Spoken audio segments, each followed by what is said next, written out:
గురువనంగను గురునికి గుర్తదేది, మేనుతోనున్న గురుడేమి పనికిరాడు.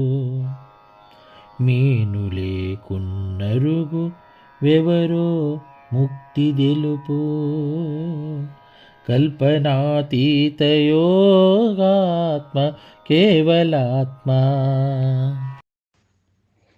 గురువనంగను గురునికి గుర్తదేది, మేనుతోనున్న గురుడేమి పనికిరాడు.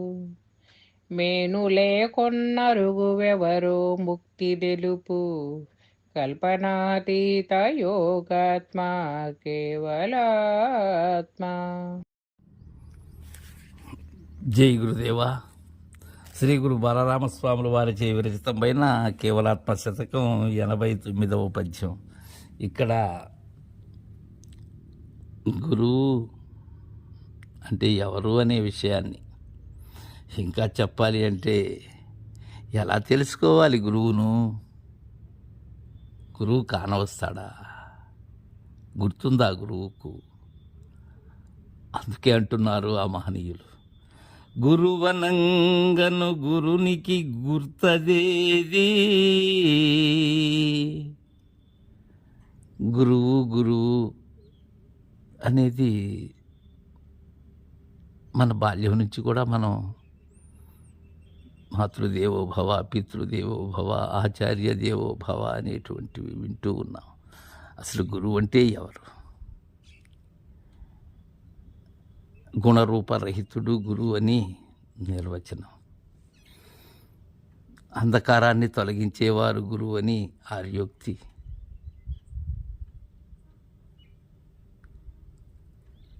గురువు కన్నా అధికులు ఎవరూ లేరని పెద్దల వాక్యం. నగురోరధికం అని గురుగీత. అసలు ఇంతకీ గురునికి గుర్తు ఎలా గుర్తించటం? గురువుని ఎందుకు చెప్తున్నారంటే, గుర్తు లేని వారు గురువులు. గురువుకు గుర్తు లేదు, గుర్తు పెట్టుకునే లక్షణం లేదు. గుర్తురహితమైన వారు గురువులు. గుర్తురహితమే పరిపూర్ణం. నిజ గురువుకి ఏది గుర్తుండదు. అందుకే వారు ఎలా కనిపిస్తారంటే చాలా సాదాసీదా అయినటువంటి అమాయకుల్లాగా ఉంటారు. కారణం గుర్తులేని వారు. గుర్తున్న గురువులైతే నన్ను గురువుని చేశారంటుంటారు చాలామంది. గురువుని చేస్తారా?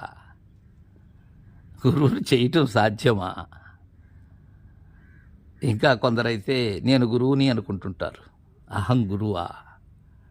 కాదు, అది వేరే, అది వారికే. అలాంటి వారికే. ఇంకా నా నోట మాట రావట్లేదు. మేనుతో నున్న గురుడేమి పనికిరాడు. మేనుతోనున్న ఏది ఉంటుంది? మేనుతో గుర్తుంటుంది. గుర్తు ఎరిగే శరీరం ఉంటుంది. వారు పనికొస్తారా? దేనికి పనికిరారు? నిన్ను కాడ తీర్చేందుకు పనికిరారు, నిన్ను మేల్కొల్పేందుకు పనికిరారు. కారణం వారు మేల్కలో లేరు, వారు ఉన్నది స్వప్నంలోనే. నిన్నెలా మేల్కా చేస్తారు వాళ్ళు? కావున మేలుతో ఉన్న సశరీరి అయినటువంటి గురుడు పనికిరాడు. దేనికి పనికిరాడు? అన్నిటికీ పనికొస్తాడు, కానీ భ్రాంతి రహితం చేసేందుకు పనికిరాడు. సంజ్ఞ అందించేందుకు పనికిరాడు. కారణం ఆయన ఉన్నది ఎక్కడ? గుర్తులో ఉండేటువంటి వారు, మిగిలినటువంటి వారు పనికిరారు. ప్రజ్ఞాన రహితులైనటువంటి వారు, నిరంజనులైనటువంటి వారే దీనికి అర్హులు. వారు గురువులు. అనుభవాతీతాన్ని అందినటువంటి వారు రాజయోగీంద్రులు, అశరీర సద్గురు సార్వభౌములు వారు. మన గురు శిష్య సాంప్రదాయంలో మన పూర్వాచార్యులైనటువంటి శివరామ దీక్షిత పద్ధతి ఎరిగినటువంటి వారు మాత్రమే దీనికి పనికి వస్తారు. మేను లేకున్నరుగు వ్యవరో ముక్తి తెలుపు. ఇక్కడ చాలా గొప్పదైనటువంటి మన కోసం వాడారు బాలరామ పండితులు వారు. మేను లేకున్నరుగు ఎవరో ముక్తి తెలుపు. మేను లేకున్నా అంటే అశరీరి, గుర్తురహితమైనటువంటి వారు, గుర్తు లేనటువంటి వారు. మేను లేకున్నరుగు అంటే మేను లేక సాగేటువంటి వారు. వారేమి లేకుండా లేరు. ఏది లేకుండా ఉండాలనో అది లేకుండా ఉన్నారే కానీ అందరిలానే ఉన్నారు. అందరిలానే మాట్లాడుతూ ఉన్నారు, అందరిలానే వింటూ ఉన్నారు, అందరిలానే అన్ని ధర్మాలు చేస్తూనే ఉన్నారు. కానీ వారికి లేనిదేది మేను ఎరిగే గుర్తు లేదు వారికి. అలాంటి గురువు ఎవరైతే ఉన్నారో, అలా అరిగేటువంటి వారు ఎవరైతే ఉన్నారో, అలా పయనించేటువంటి వారు ఎవరైతే ఉన్నారో వారు ముక్తి తెలుపుతారు. ఏ ముక్తి తెలుపుతారు?